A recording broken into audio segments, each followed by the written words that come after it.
ज्ञानानन्दमयम् देवम् निर्मलस्फटिकाकृतिम् आधारम् सर्वविद्यानाम् हयग्रीवमुपास्महे।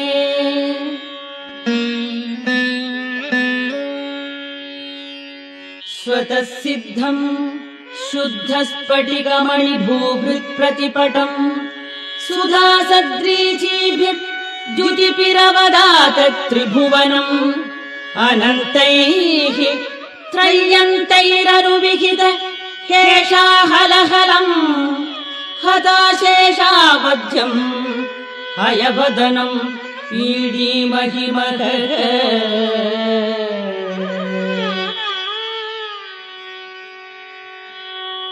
समाहारः साम्नाम् प्रतिपदम् रुचाम् दामयजुषाम् लय